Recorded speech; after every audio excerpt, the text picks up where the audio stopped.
항상 기뻐하라, 쉬지 말고 기도하라, 범사에 감사하라. 이것이 그리스도 예수 안에서 너희를 향하신 하나님의 뜻이니라.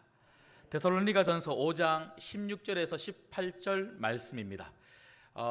우리 모두가 잘 알고 있는 이 말씀, 알고만 있는 말씀이 아니라 여러분 마음속에 남아있는 말씀이고 삶으로 실천되어지는 말씀이 되기를 주님의 이름으로 소망합니다. 특별히 항상 기뻐하고 쉬지 않고 기도하는 것도 참 중요하지만 성도는 범사에 감사해야 된다. 이게 하나님의 뜻이다. 이렇게 바울은 말하고 있습니다.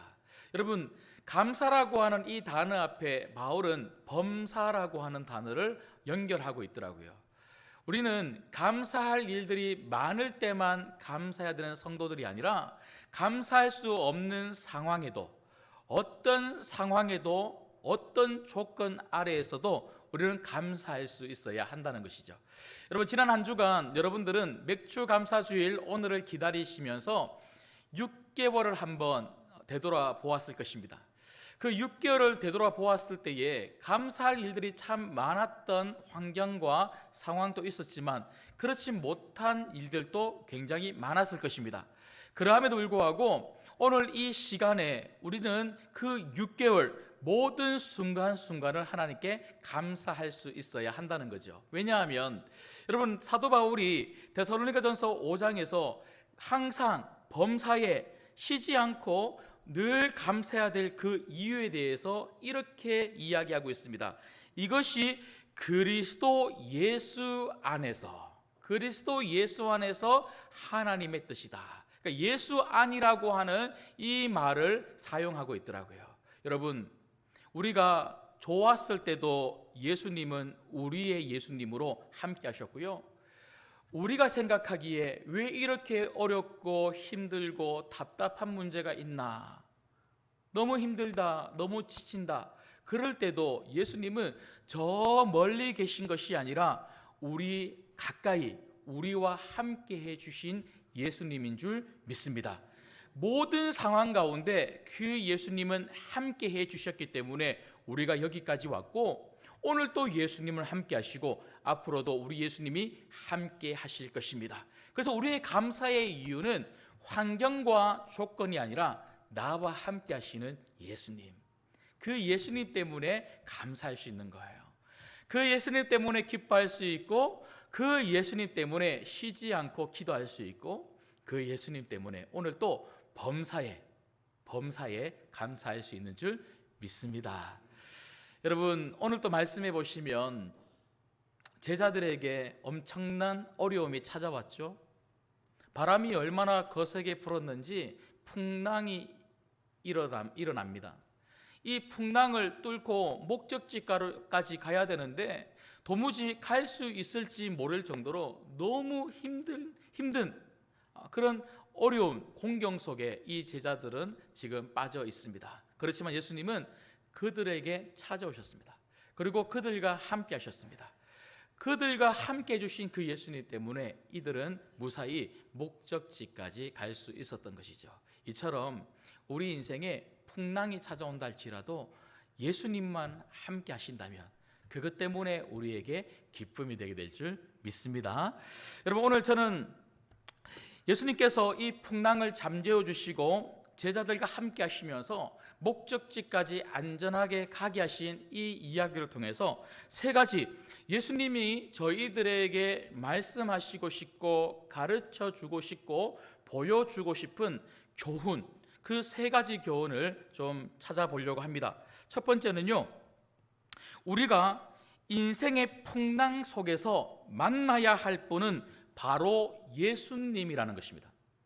여러분, 풍랑 속에서 우리가 그 어떤 것보다, 풍랑이 먼저 잠재워지기를 바라는 것보다 훨씬 더 우리에게 먼저 필요한 것은 바로 예수님이라는 거예요. 예수님. 여러분, 오늘 말씀해 보시면, 자, 45절 말씀을 한번 보십시오. 예수께서 즉시 제자들을 재촉하사 자기가 무리를 보내는 동안에 배 타고 앞서 건너편 베세다로 가게 하시고. 여러분 여기 말씀해 보시면요, 즉시 제자들을 재촉하셨다. 그러면 재촉하셨다는 말이 뭡니까? 급하게 등을 떠밀었다 아닙니까? 떠밀어서 다른 곳으로 가게 하셨다는 거예요. 여러분 그렇다면 도대체 지금 제자들이 있는 곳은 어떤 곳이고 그곳에서 어떤 일이 일어났기에 예수님은 그 자리에서 즉시 그들을 일으켜서 너희들 여기 있지 말고 내가 가라고 하는 곳으로 가라, 예수님이 다른 곳으로 보냈다는 거예요. 그러면 그 제자들이 간 곳은 어디입니까? 예수님께서 보낸 곳은 도대체 어디라는 것이죠? 여러분 우리가 말씀을 우리가 쭉 살펴보시면요, 지난주에 저희가 말씀을 들었던 것처럼 지난주 말씀은 어떤 말씀이었습니까?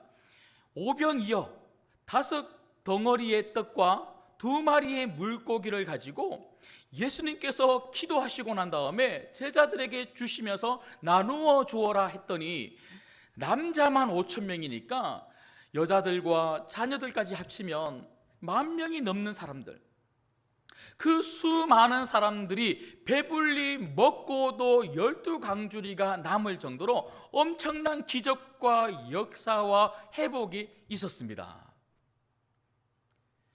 바로 지금 제자들이 있는 자리는 그런 자리라는 거예요. 놀라운 축복이 있는 자리, 감사가 넘치는 자리, 배부름이 있는 자리, 풍성함이 있는 자리였습니다. 여러분 우리가 읽지는 않았지만 오늘 말씀의 내용이 마태복음에도 있고 요한복음에도 나와 있는데요, 요한복음 6장 15절에 보면 오병이어의 사건이 일어나고 그리고 풍랑을 맞이한 제자들의 이 사건 사이에 어떤 말씀이 있냐면요, 6장 15절에 이렇게 성경은 기록하고 있습니다. 요한복음 6장 15절에 그러므로 예수께서 그들이 와서 자기를 억지로 붙들어 임금으로 삼으려는 줄 아시고 다시 혼자 산으로 떠나 가시니라. 그러니까 사람들이 예수님께서 베푸시는 기적과 역사를 보고는요 감동을 받은 거예요. 그래서 그 예수님에게 찾아와서 예수님이 우리의 이스라엘의 왕이 임금이 되어 주십시오, 이렇게 예수님을 너무나 좋아하고 너무나 예수님을 칭송하고 그리고 예수님에게 모든 마음을 지금 드리고 있는 거죠. 그런데 예수님은 그 제자들, 예수님 때문에 어쩌면 우쭐하고 제자들의 마음 가운데 어떤 마음이 있었냐면요, 예수님이 잘 되면 우리도 잘 될 수 있다, 이런 마음을 제자들은 가지고 있었거든요. 그래서 많은 사람들이 예수님을 임금으로 삼으려고 하고 왕으로 삼으려고 했을 때에 얼마나 우쭐했을까요? 그리고 얼마나 기대감이 컸을까요? 이제 우리도 잘 되겠구나. 우리도 예수님이 받는 저 인기에 10분의 1 아니 10,000분의 1이라도 우리도 저 인기를 얻으면 우리도 잘 될 수 있겠구나. 그리고 예수님이 이렇게 우리를 풍성하게 만들어 주시는 거구나. 풍성함이 있는 자리, 인기가 있는 자리, 많은 사람들의 열광이 있는 그 자리를 떠나 예수님은 어디로 가라고 하신 겁니까? 바로 풍랑이 일어나는 바다로 가라고 하신 거예요. 여러분 도대체 왜 예수님은 그렇게 하셨을까요? 왜 예수님은 급하게 제자들의 등을 떠밀어서 여기 풍성함이 있는 자리, 오병이어의 기적이 있는 자리에 계속 머물러 있지 말고 저 바다로 가라, 저 풍랑이는 바다로 가라라고 그렇게 내몰았을까요? 제자들이 좀 고생해봐라, 나 없이 저 풍랑이는 바다 속에서 한번 고생을 좀 했으면 좋겠다, 훈련 차원에서 그렇게 한 것입니까? 그런 게 아니죠. 분명한 이유와 목적이 있는 것이겠죠. 그 이유가 무엇이겠습니까? 그건 바로 우리 인생이 그렇다는 거예요. 우리 인생이 늘 풍성함이 있고 감사함이 넘치고 사람들로부터 칭찬받고 존경받고 늘 사람들에게 환영받는 잘 나가는 인생, 축복된 인생, 늘 그런 인생이면 좋겠는데 우리 인생이 그렇지 않다는 거죠.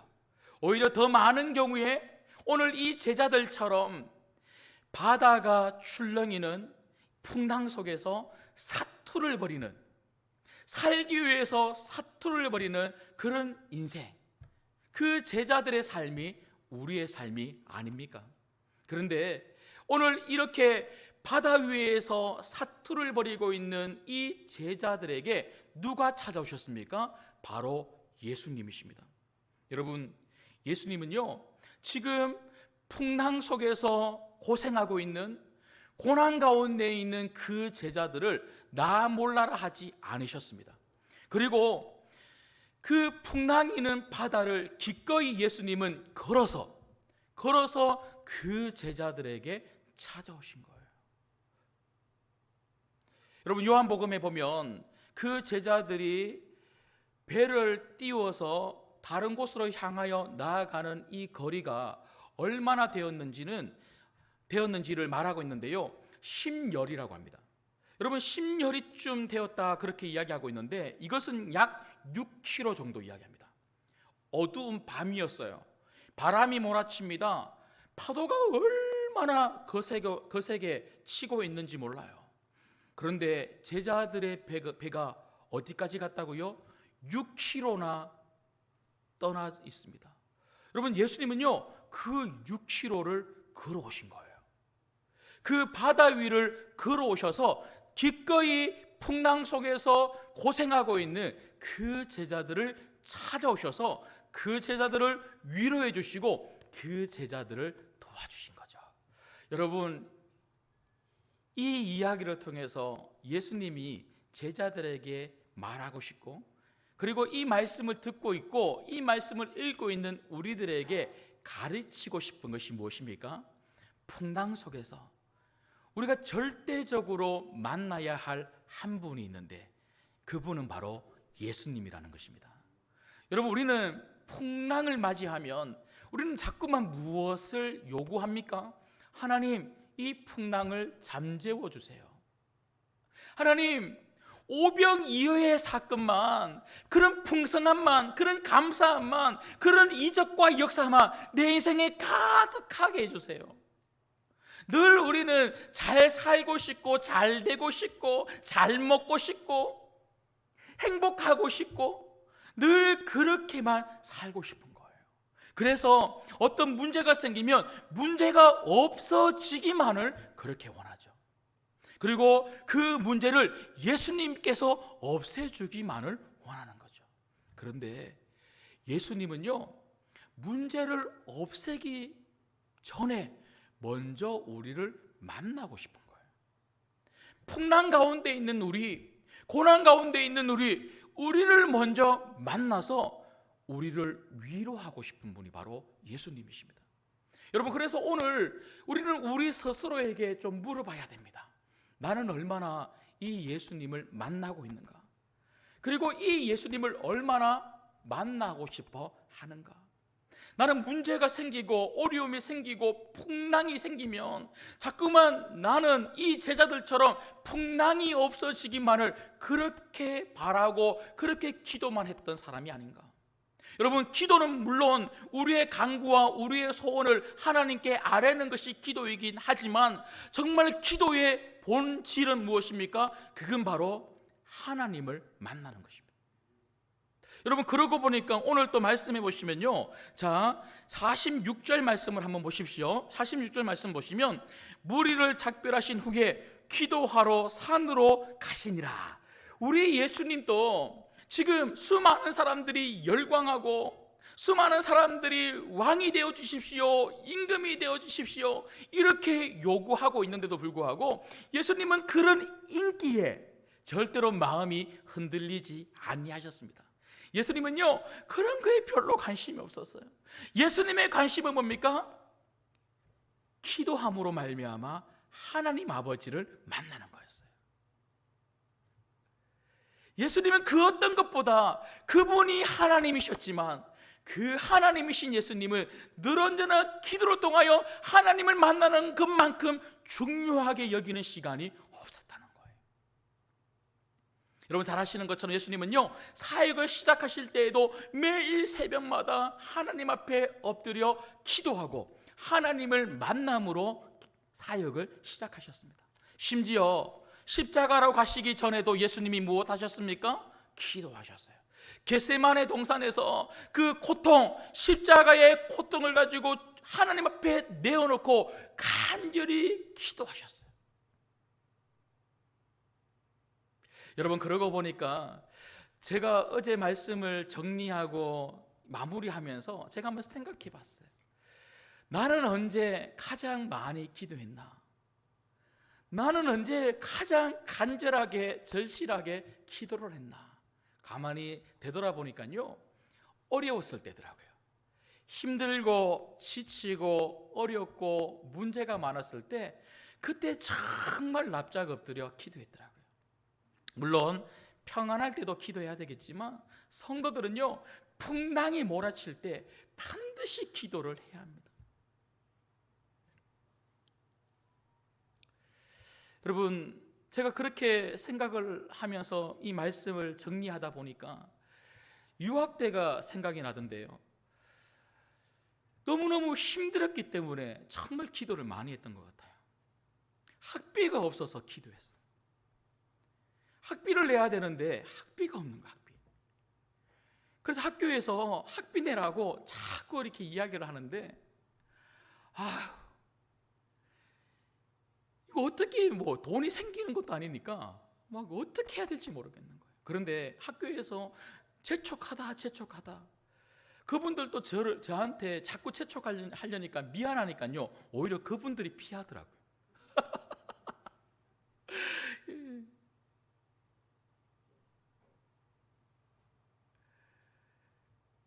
하루 아르바이트를 가서 번 돈으로 그날 음식을 사야 되고 아이 분유를 사야 되는데, 어떨 때는 레스토랑에서 저를 불러주지 않으니까 아르바이트를 일주일, 2주일 못 나갈 때가 있어요. 그러면 돈이 똑 떨어져요. 그러면 동전 가지고 있는 거 어떻게든지 끌어모아서 쓰다가 그래도 그 애기 분유만큼은 사야 되잖아요. 애기 분유만큼은 사야 되니까 그렇게 애기 분유를 딱 사서 집에 들어오면요, 그렇게 마음이 아파요. 어떻게 해야 될지 모르겠어요. 그럴 때 또 울면서 기도해요. 하나님 살려주세요. 아이가 아팠을 때, 이건 낯선 나라에서, 한국이야 병원에 뭐 지천에 깔린 게 병원 아닙니까? 그런데 영국에서는요, 어떻게 병원을 가야 될지도 모르겠고 뭐라고 이야기해야 될지 모르겠고, 이 의학 용어는 그 용어는요 또 어려워서 이게 뭐 어떻게 아프다 이렇게 설명이 또 잘 안 되니까 또 답답하니까 아이가 아플 때 또 눈물로 기도해요. 한 번은 공부가 너무 힘드니까, 그리고 영어 점수가 왜 그렇게 안 나오는지, 점수가 나와야 계속해서 공부할 수 있고 또 석사 과정에 들어가서 할 수 있는데 이게 너무 힘드니까 그냥 한국 돌아갈까, 그런 마음을 가지고 있을 때 아내와 함께 학교에 가서 그 빈 강의실에서 둘이 얼마나 울면서 기도했는지 모릅니다. 그때 기도하면서 제일 많이 불렀던 찬양이 바로 찬송가 406장입니다. 고난 내 영혼 편히 쉴 곳과 풍랑이 일어도 안전한 포구, 폭풍까지도 다스리시는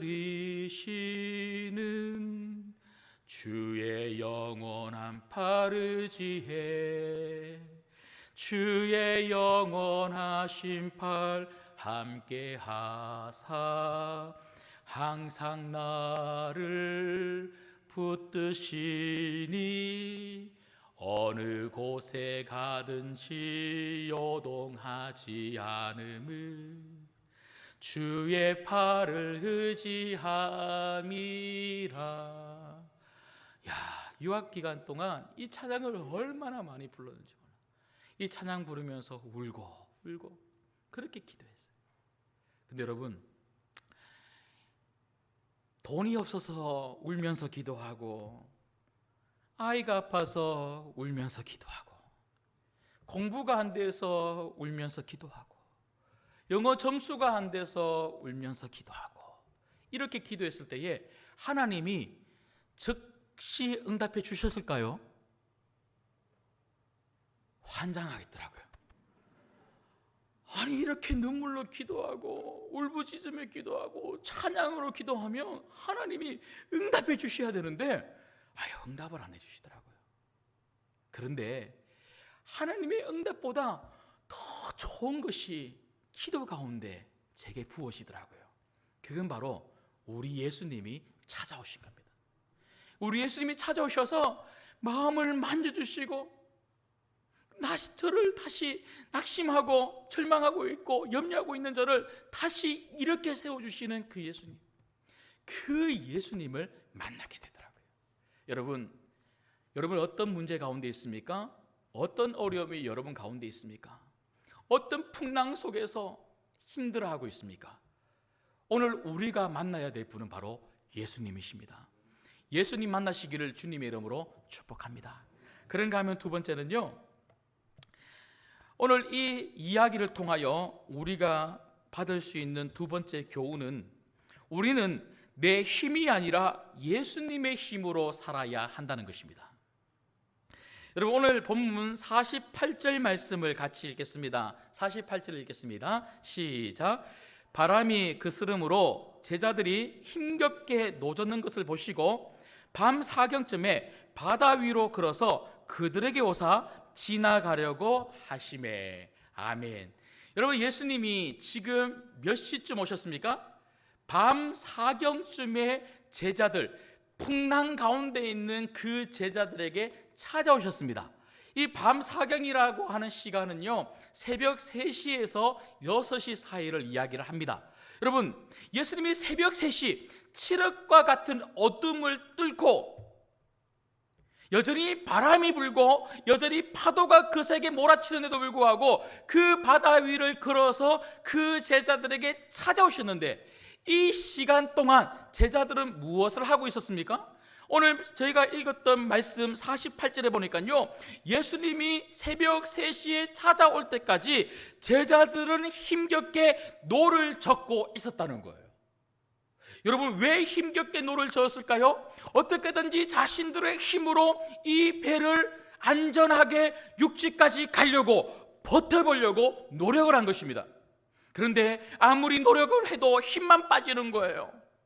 계속해서 노력을 하는데도 바다는 잠잠해지지 않습니다. 바람은 더 거세게 붑니다. 배는 출렁이고 물이 들어옵니다. 이제 곧 있으면 빠져 죽을 것만 같은 거예요. 그 순간, 힘이 다 빠진 그 순간 예수님이 오신 거예요. 여러분, 그 제자들에게 밤 사경에 찾아오신 예수님이 그들에게 말씀하고 싶고, 그들에게 가르쳐주고 싶고, 그들에게 보여주고 싶은 것이 무엇이겠습니까? 너희 힘으로 안 된다는 거예요.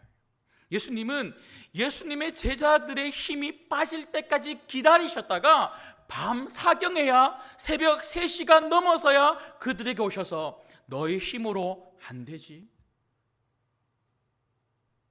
풍랑이 너희 힘으로 잠잠해지지 않지, 내가 이 풍랑을 잠잠하게 만들어줄게. 너희에게 필요한 것은 바로 나의 힘이야. 여러분, 우리가 여전히 우리의 힘으로 할 수 있다고 하는 한, 여전히 내가 해보겠다고 힘겹게 내 인생의 배의 노를 힘겹게 젓고 있는 한, 우리는 예수님의 힘을 공급받을 수 없습니다.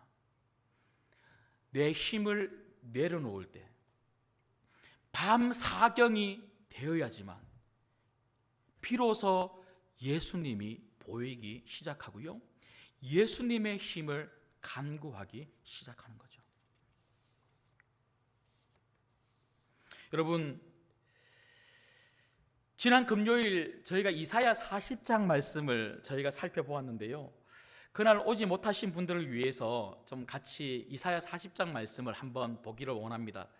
이사야 40장 28절에 보면 이사야가 하나님에 대해서 이렇게 설명을 합니다.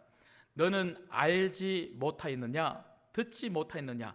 영원하신 하나님 여호와 땅끝까지 창조하신 이는 피곤하지 아니하시며 곤비하지 않으시며 명철이 한이 없으시며. 여러분, 이사야는 하나님을 어떤 분으로 소개하고 있습니까? 하나님은 능력의 하나님이시라는 거예요. 하나님은 완전하시고 완벽하신 하나님이시라는 것입니다. 그런데 그 하나님에 비해 우리는 어떤 사람입니까? 이사야는 이렇게 이야기하죠. 40장 29절에 보면, 40장 30절에 보면 소년이라도 피곤하며 곤비하며 장정이라도 넘어지며 쓰러지되. 하나님은 능력의 하나님이시고 하나님은 완벽하시고 완전하신 하나님이시지만 우리는, 피조물인 우리는 누구라도 넘어지고 쓰러질 수밖에 없는 연약한 존재라는 거예요.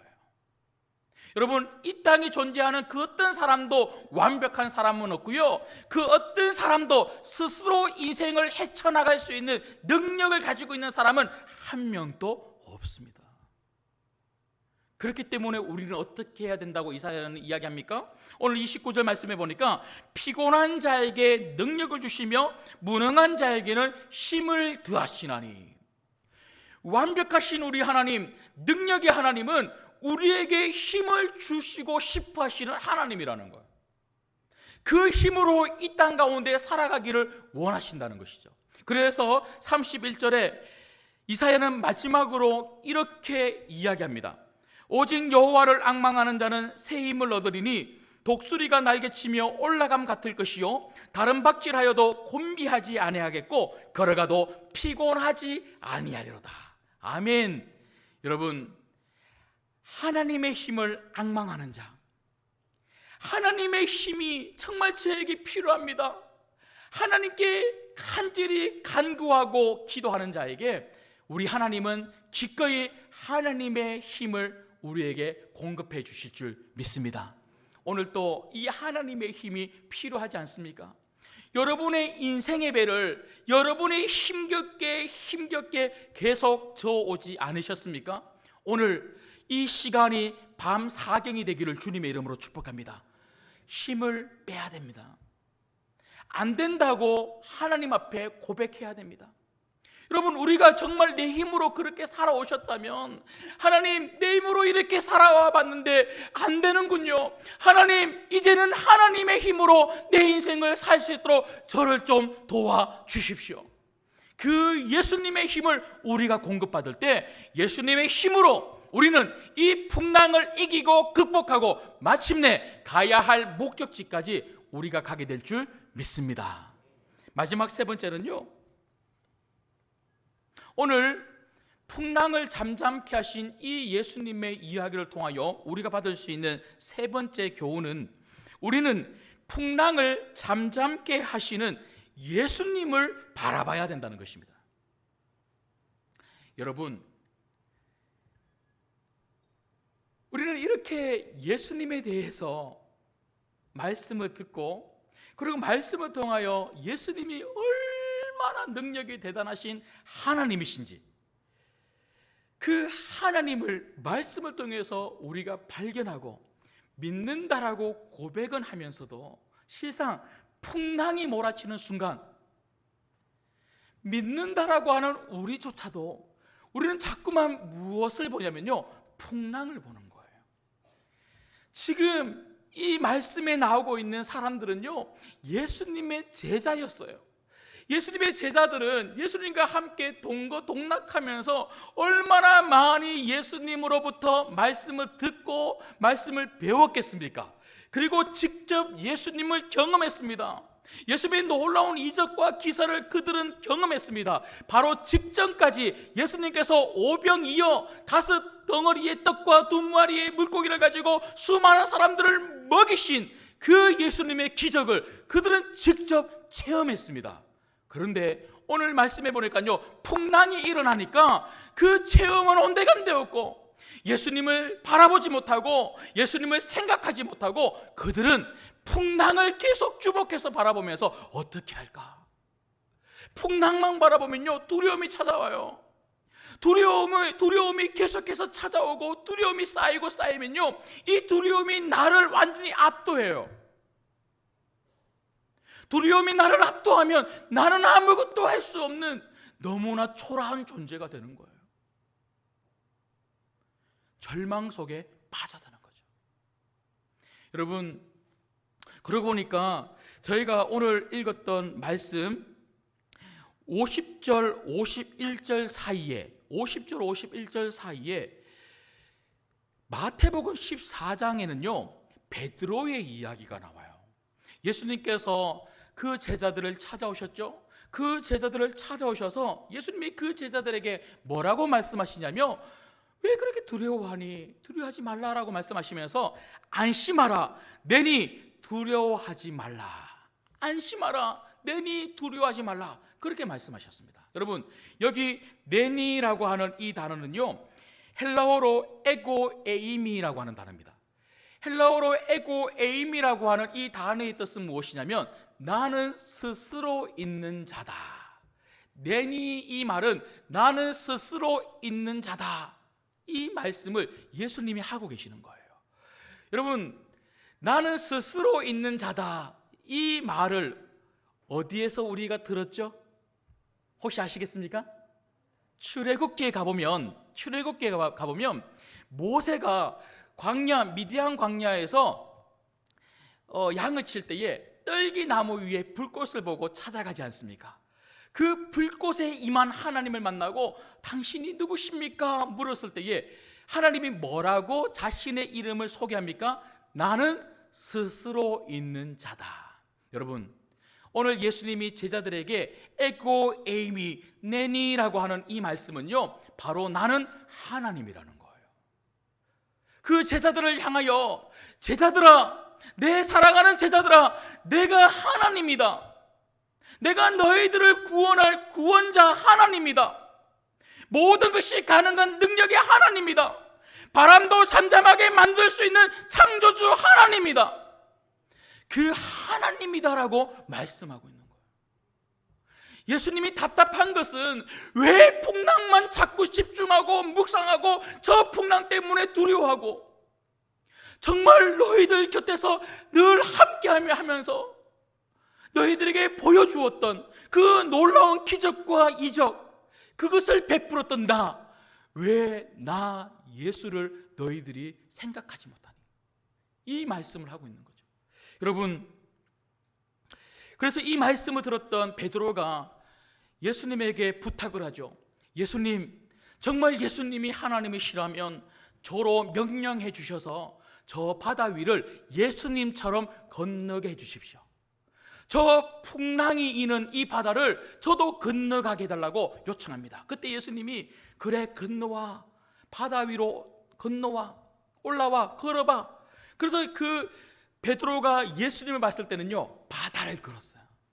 그런데 마태복음 14장에 보면 곧 바람을 보기 시작하자, 풍랑을 보기 시작하자, 파도를 보기 시작하자 그는 어떻게 됐다고요? 다시 바다 속에 빠지는 사람으로 성경은 기록하고 있습니다. 여러분, 우리에게 중요한 것은요 풍랑이 있고 없고의 문제가 아닙니다. 풍랑은 항상 있다니까요. 오병이어의 기적의 현장보다 오히려 풍랑이 일어나는 삶의 현장이 우리에게는 훨씬 더 많이 있습니다. 하지만 그 풍랑이는 그 바다 속에서도, 그 고난 속에서도 우리가 집중하고 바라보고 기억하고 생각해야 될 분이 있다면 그분은 바로 예수님이십니다. 예수님은 하나님이시다. 그분이 나를 붙잡아 주시면 나는 이 풍랑을 뚫고 목적지까지 갈 수 있다. 그분이 나와 함께 하신다면 이 풍랑도 잠재울 수 있는 능력의 하나님이시다. 우리가 그 예수님을 바라보지 못하고 자꾸 풍랑을 보니까 바닷속으로 빠지는 거예요. 여러분, 오늘 또 이 말씀을 기억하셔서 예수님께서 원하시는 대로 우리가 풍랑이 아니라 예수님을 바라볼 수 있는, 특별히 바람과 바다를 고요하게 만들어주시는 이 예수님 믿고 이 예수님 의지할 수 있는 여러분 되시기를 주님의 이름으로 축복합니다. 말씀을 맺겠습니다. 여러분, 우리 인생의 가장 큰 축복은요, 예수님이 함께 하신다는 거예요. 예수님이 함께 하시면 어떤 길도 우리는 두려워할 필요가 없습니다. 파도가 치든 잔잔한 바다이든 불길이 있는 곳이든 바람이 부는 곳이든 어떤 곳이라도 우리는 예수님과 함께 한다면 그 길을 안전하게 걸어갈 수가 있습니다. 우리 예수님은 절대로 우리를 그냥 내버려 두지 않습니다. 예수님이 제자들을 그냥 내버려 두지 아니하시고 그 고난의 현장, 풍랑이 일어나는 현장 속에서 기꺼이 찾아오셔서 그들과 만나주시고 함께 해주셨던 것처럼 우리 예수님은 우리를 만나주시고 함께 하십니다. 예수님이 우리를 붙들고 있는 한 어떠한 것도 그 누구도 우리를 넘어뜨릴 수 없습니다. 그리고 마침내 예수님은 예수님의 능력으로, 우리의 능력이 아닌 예수님의 능력으로 그 바다를 지나가게 하십니다. 뿐만 아니라 오늘 말씀처럼 예수님이 그 배에 올라타시니 바다가 잠잠해졌던 것처럼 마침내 우리 예수님은 우리 인생의 모든 문제를 고요한 바다처럼 만들어 주실 줄 믿습니다. 이 예수님 붙들고 앞으로 남은 6개월도 감사하며 살아갈 수 있는 성도들 되기를 주님의 이름으로 축복합니다. 기도하겠습니다.